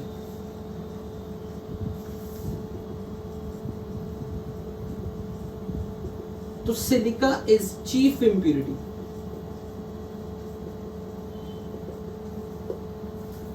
अगर कहीं से भी मैंने किसी तरह से Fe2O3 से FeO बनवा लिया, ये मेटल ऑक्साइड है, ये भी मेटल ऑक्साइड है। क्योंकि देखो सिंपल सी बात है, अगर Fe2O3 से आपको आयरन बनवाना है तो आयरन को यहां से कौन से ऑक्सीडेशन नंबर से किस स्टेट में लाना पड़ेगा? बताओ जरा। यहां आयरन किस स्टेट में? +3 से 0 तक लाना है, तो ऑब्वियसली स्टेप बाय स्टेप ही आएगा। पहले +3 से +2 में आएगा, फिर +2 से आगे का। तो बेसिकली जब आप आयरन की ओर से आयरन लेना चाहते हो तो आपको इसको रिड्यूस करना बेसिकली। और अगर ड्यूरिंग रिडक्शन ये FeO में कन्वर्ट हुआ तो ऑक्सीडेशन नंबर जितना कम हो जाता है उतनी बेसिक कैरेक्टर बढ़ जाती है तो ये मेटल ऑक्साइड, ये भी मेटल ऑक्साइड है, बोथ आर बेसिक, बट इन दोनों में ये ज्यादा बेसिक है क्योंकि more is the positive oxidation number, more is the acidic character, lesser is the positive oxidation number, lesser is more is the basic character. So it's more basic than this. और अगर ये non metal oxide silica impurity है तो ये तो इससे react कर जाएगा, तो हम नहीं चाहते कि ये काम। जब हम ये नहीं चाहते कि हमारा ऑक्साइड और सिलिका के साथ रिएक्ट कर जाए तो हम डेफिनेटली सिलिका को कोई ऑल्टरनेटिव केमिकल प्रोवाइड कराएंगे जो बहुत ज्यादा बेसिक हो, जो इससे रिएक्ट करे। बोलो ये बात मानते हो या नहीं? ये दोनों मेटल ऑक्साइड है, ये दोनों बेसिक है, ये दोनों इंप्योरिटी से रिएक्ट कर सकते हैं। डू यू वांट कि ये इससे रिएक्ट कर जाए, आयरन ना मिले? तो ऐसे केस में मैं क्या करूं? मैं कोई मोर बेसिक ऑक्साइड डालूं, ताकि मोर बेसिक ऑक्साइड सिलिका से रिएक्ट करे। उसके लिए हमने डाला limestone. Who is limestone? Marble stone, calcium carbonate. तो कैल्शियम कार्बोनेट की डीकंपोजिशन होती है इस रीजन में, इस टेम्परेचर की रेंज में। तो कैल्शियम कार्बोनेट डीकंपोज करके बनाएगा CO2 gas and calcium oxide, and this will react with silica to form as calcium silicate and it will form slag। तो मुझे ये बताओ, मेरे लिए फ्लक्स का काम किसने किया? लाइम ने किया। This is a lime acting as a flux to remove which impurity? Silica, which is non-metal oxide, which is acidic, because it is much more basic than these both, इसलिए silica prefers to react with this.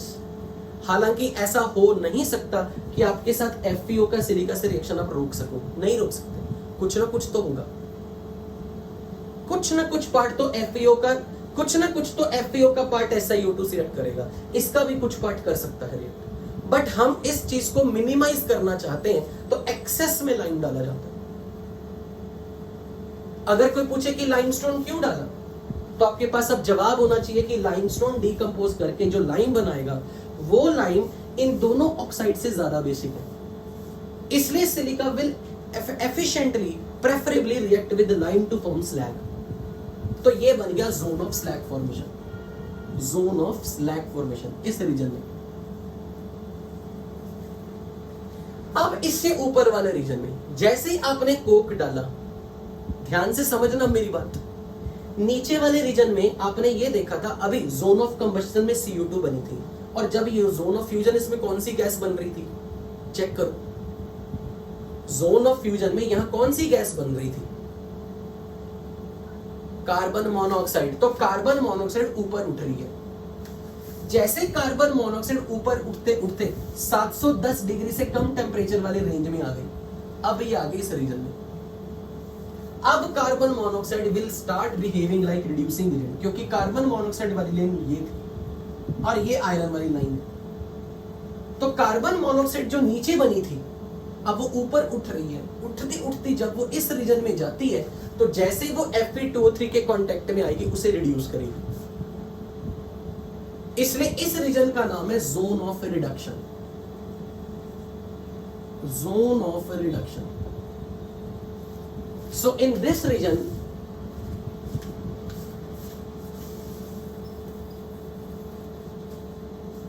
in the region called zone of reduction,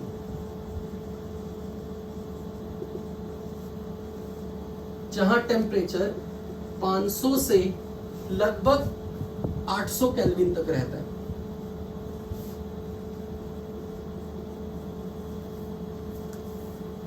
तो इस range में carbon monoxide when reaches it starts reducing Fe2O3।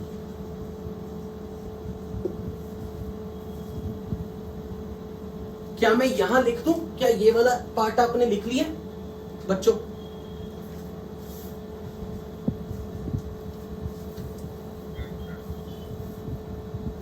तो Fe2O3 का reaction होता है carbon monoxide के साथ, क्योंकि carbon monoxide act as a reducing agent at low temperature.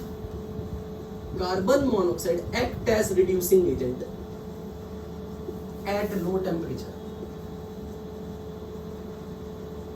Less than 710 degree. कितने केल्विन हुआ? 983 ना। तो ये 500 से 800 केल्विन है, 983 केल्विन से कम, 983 केल्विन से कम।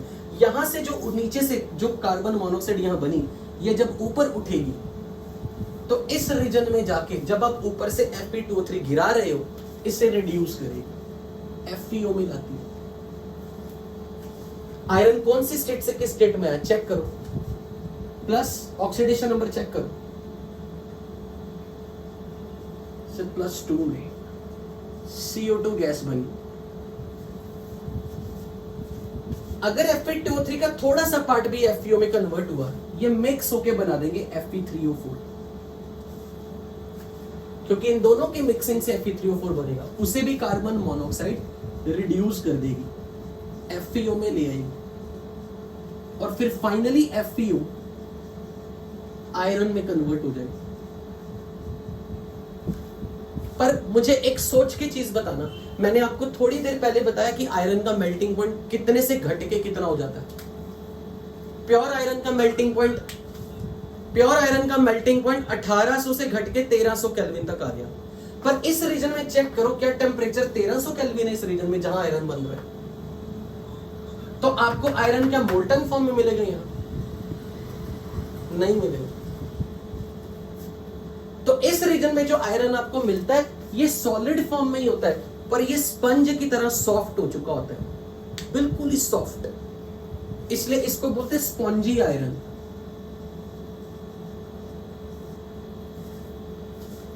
क्योंकि जब आप ऊपर से गिराते हो ना, जो Fe2O3, Fe3O4, FeO का पार्ट आयरन में कन्वर्ट हो गया वो तो ठीक, बचा हुआ पार्ट जो रिड्यूस नहीं हुआ वो नीचे आके कोक रिड्यूस कर देता है इस रीजन में।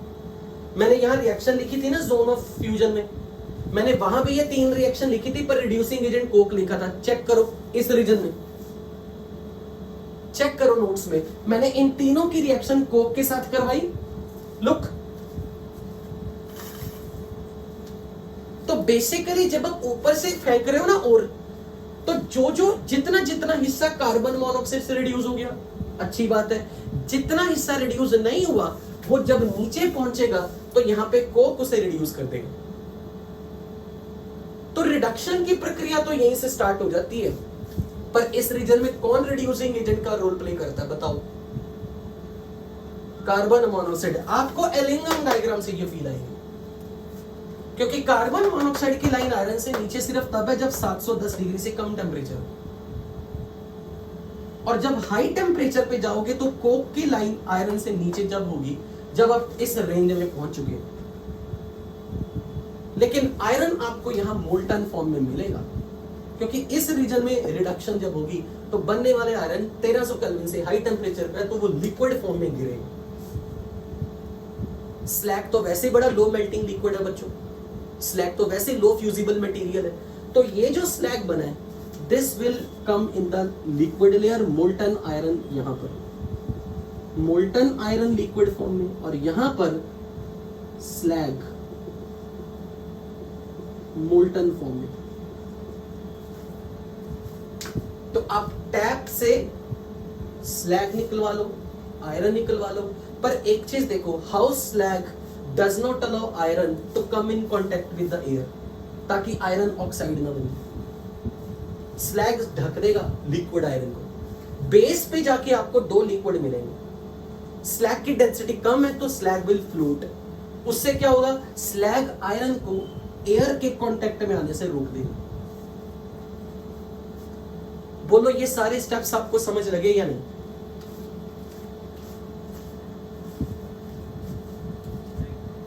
हाँ पूछो।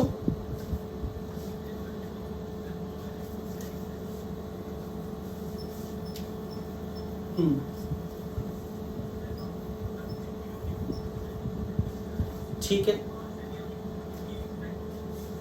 पर वहां पर हमारा मेन एक्सट्रैक्शन किसकी है? कॉपर की। चैल्कोपाइराइट में तो मेन कंपोनेंट कॉपर है, आयरन एक्सट्रैक्ट करके फायदा क्या? बहुत थोड़ी मात्रा में मिलेगा।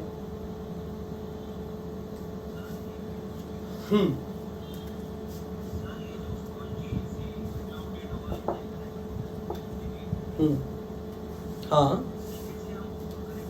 कुछ नहीं कलेक्ट करना, ये नीचे गिर रहा है, नीचे आते वक्त ये भी मेल्ट हो रहा है, कलेक्ट क्यों करना? वो तो मेल्ट हो चुका होगा यहाँ पे आके। यहाँ पे सॉलिड फॉर्म में आयरन जितना बन चुका है वो नीचे आते आते मेल्ट हो चुका है, क्योंकि उसने इस रीजन से तो क्रॉस करना ही है। मोर ओवर यहां से जो आयरन आपको मिला है ना, एक लास्ट लाइन, यहां से जो आयरन आपको मिला है, slag covers the iron liquid layer being lighter and does not allow iron to come in contact with the air.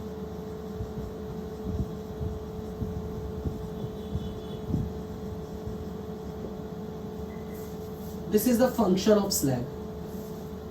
This is function of slag.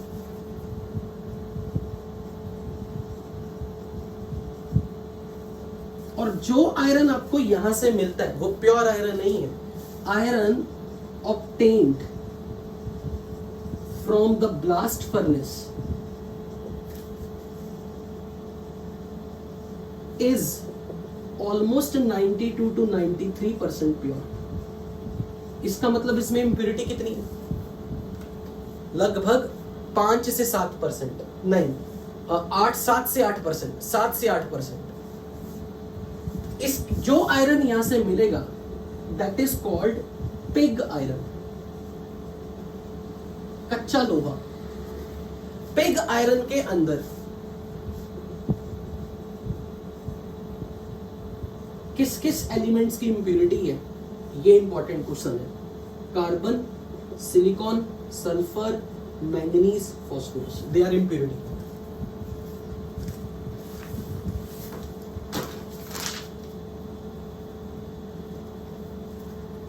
Pig iron, बता रहा हूं भाई, बता रहा हूं, पिग आयरन जो मिलेगा, ये जो पिग आयरन है इसमें कार्बन लगभग 2 से 5% है और ये सारी इंप्योरिटी ऑलमोस्ट 1 से 3% है।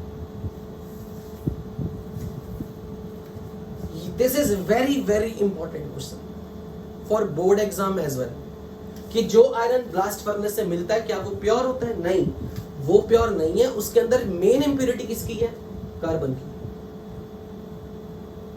अगर मैंने कार्बन के कंटेंट को किसी मेथड से घटा के 0.2 से 0.5% कर दिया, यानी कि अगर मैं कार्बन कंटेंट इतना कम कर दूं और ये सारी इंप्योरिटीज को ट्रेस अमाउंट में ले लूं, किसी मेथड से अगर मैंने इस आयरन को प्योर बना दिया, किसी तरीके से कार्बन कंटेंट घटा दिया, ऑलमोस्ट 10-10 गुना घटा दिया, 2/10, 5/10, 10-10 गुना इनकी कंपोजिशन कम कर दी, यानी कि इसे ट्रेस अमाउंट में कर दिया, यानी कि अब मेरा मेन आयरन ज्यादा प्योर फॉर्म है आयरन की। क्योंकि लगभग देखो यार, अगर ये 0.2 to 0.5% इंप्योरिटी है, मतलब आयरन 99.5% हो गया pure. Such pure form of iron, pure form of iron is called wrought iron, wrought iron।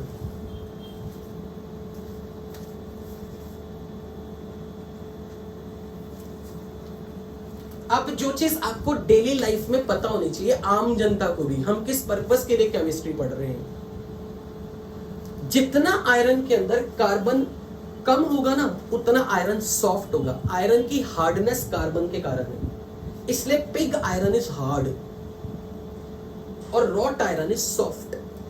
अगर आपको आयरन से वेल्डिंग वुल्डिंग करवानी है तो आप इसका यूज करते हो, ये नहीं कर सकते। जो आयरन आपका प्योर फॉर्म में होता है ये हार्ड होता है, इसको वेल्ड करना बहुत मुश्किल है, क्योंकि इसकी मैलिएबिलिटी, डक्टिलिटी बड़ी कम हो चुकी होती है। जब तक आयरन हार्ड है, इट्स लाइक ब्रिटल मटेरियल, बस हल्का सा इस पे फोर्स लगा ये टूट जाएगा, पर खींच के चादर बना दो नहीं पॉसिबल, तारे बना दो नहीं पॉसिबल, इसको डिफरेंट शेप में आप ऑब्टेन नहीं कर सकते। अगर मुझे आयरन की बाल्टी बनानी है, आयरन का मग बनाना है, आयरन का टब बनाना है, तो मुझे इसको अलग अलग शेप में फिट करना पड़ेगा। और अगर आयरन की शीट बड़ी हार्ड है, आप उसको मेल्ट करके अलग से सांचे में डाल के नई नई शेप में उसे नहीं डाल सकते। ये काम रॉट आयरन का है। It's not malleable, it's not ductile, it's very brittle, hard, but this is soft, it's malleable, ductile. ये मेरे मेन डेली लाइफ में ज्यादा ये काम कर। अगर मैं इस आयरन में अगर कार्बन की इंप्योरिटी को घटा के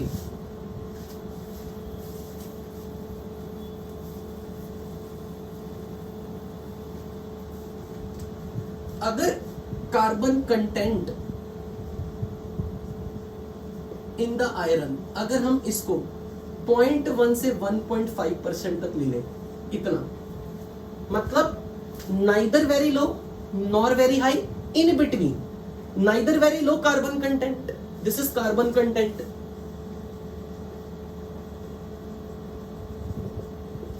नाइदर वेरी लो मतलब neither this much nor this much, in between, और इसमें मेन इंप्योरिटी मैंगनीज की हो जाए साथ में 0.5%, बाकी कार्बन, बाकी जो है silicon, sulphur, phosphorus, they are very very negligible. Then this iron, अगर आयरन में इंप्योरिटी की कंपोजिशन इतनी हो, बाकी रिमेनिंग पार्ट आयरन है, iron having this much composition of impurity is called steel। तो मेरे हिसाब से जेईई मेंस में ये क्वेश्चन पूछना चाहिए, कार्बन कंटेंट पिग आयरन में ज्यादा है या रॉट आयरन में ज्यादा है या स्टील में है। तो अगर ये क्वेश्चन आ गया परसेंटेज कार्बन कंटेंट का इंक्रीजिंग ऑर्डर, ये जनरल नॉलेज हर इंसान को पता होनी चाहिए जो केमिस्ट्री पढ़ रहा है डेली लाइफ में, कि पिग आयरन में कार्बन कंटेंट मैक्सिमम है, then steel and then wrought iron. फिलहाल मैं आयरन का ये सारा काम यहां पे स्टॉप कर रहा हूं, पर मुझे आयरन के बारे में आपको 15-20 मिनट का एक्स्ट्रा ज्ञान देना जो मैं नेक्स्ट क्लास में दूंगा, ताकि आपको समझा सकूं कि आयरन डेली लाइफ में जब हम स्टील बनाते हैं तो किस तरीके से बनाते हैं। उसमें 3-4 प्रोसेसेस है, हार्डनिंग ऑफ स्टील, नाइट्रिंग, अनीलिंग, क्वेंचिंग, नाइट्राइडिंग, ये सारी चीजें जो इंडस्ट्री में होती हैं वो जस्ट मैं आपको नॉलेज से एक देना चाहता हूँ ताकि हम फील करें हम सिर्फ केमिस्ट्री जेई के लिए नहीं पढ़े, रट नहीं रहे, डेली लाइफ में क्या क्या हो रहा है हमें पता होना चाहिए। इसी पिग आयरन का एक दूसरा फॉर्म है कास्ट आयरन, पर हमें उसके बारे में इतनी डिटेल जानने की जरूरत नहीं, मैं डेफिनेटली उसके बारे में नेक्स्ट क्लास में बताऊंगा। पर हमें जो पता होना चाहिए कि ब्लास्ट फर्नेस से हमें पिग आयरन मिलता है, उसमें कार्बन कंटेंट 2 से 5% है, बाकी ये सब 1 से 3% है। This is the most important part of this extraction. फिर कार्बन का कंटेंट अगर कम होके 0.2 to 0.5% हो जाए, इतने घट जाए, 10 गुना घट जाए, यानी कि आप आयरन को प्योर कर रहे हो, इंप्योरिटी बहुत घटा दी, ये सब ट्रेस अमाउंट में ले आए, तो वो बनेगा आपका wrought iron, which is very hard, which is not malleable, not ductile, but this is malleable, ductile, soft. मैंने उल्टा बोल दिया, सॉरी। जिसमें कार्बन कंटेंट ज्यादा है वो हार्ड है, मैं उल्टा बोल गया, ये कार्बन कंटेंट ज्यादा है, जहां कार्बन कंटेंट ज्यादा वो हार्ड है, ये हार्ड है, ये मैलिएबल डक्टाइल नहीं है, ये सॉफ्ट है, ये मैलिएबल डक्टाइल है। यार ये चीज अपने ध्यान से सुनी मेरी, मैंने रिपीट की है। More will be carbon content, more hard iron, hardness से उसकी मैलिएबिलिटी, डक्टिलिटी, वेल्डिंग की प्रॉपर्टी चली जाएंगी। सॉफ्ट, मैलिएबल, डक्टाइल, ये आयरन मुझे चाहिए क्योंकि मैं आयरन की बाल्टियां, बकेट वगैरह बनाना चाहता हूं अलग शेप में। तो मेरे लिए आयरन वो होना चाहिए जिसको मैं शीट बना सकूं, जिसकी मैं तारे बना सकूं, जिसको मैं अलग अलग शेप में लेके आ सकूं। तो मुझे रॉट आयरन की ज्यादा जरूरत है। ऐसा नहीं है कि पिग आयरन का अपना यूज है इंडस्ट्री में, पर अगर एक आयरन की ऐसी फॉर्म हो जो neither very soft like wrought iron nor very hard like pig iron, middle वाली चीज जो हम डेली लाइफ में घरों में यूज करते हैं, बर्तन, स्टील, तो स्टील की कंपोजिशन पता होनी चाहिए कि स्टील में कार्बन का content is neither very low nor very high. So इतना बता के मैं यहां पर ऑलमोस्ट चैप्टर का सारा पार्ट आपका टेस्ट के लिए तैयार है। इसके बाद जो एडिशनल इंफॉर्मेशन है वो मैं नेक्स्ट क्लास में बताऊंगा, बट वो अभी टेस्ट के लिए उतनी इंपॉर्टेंट नहीं है, that is just excluding JEE. तो फाइनली मैं यहां पे क्लास क्लोज कर रहा हूं। आपके नेक्स्ट क्लास का टाइम हो चुका है और मेरी भी क्लास का टाइम है। फिलहाल अब यहीं से कंटिन्यू करेंगे। नेक्स्ट क्लास में कुछ पेंडिंग क्वेरीज होंगी तो कॉल कर लेना। Okay, thank you. वो हाँ, रात को 8:30 तक मेरी क्लासेस है, आफ्टर 8:30 कॉल कर लेना, ठीक है? ओके बच्चों, गुड लक।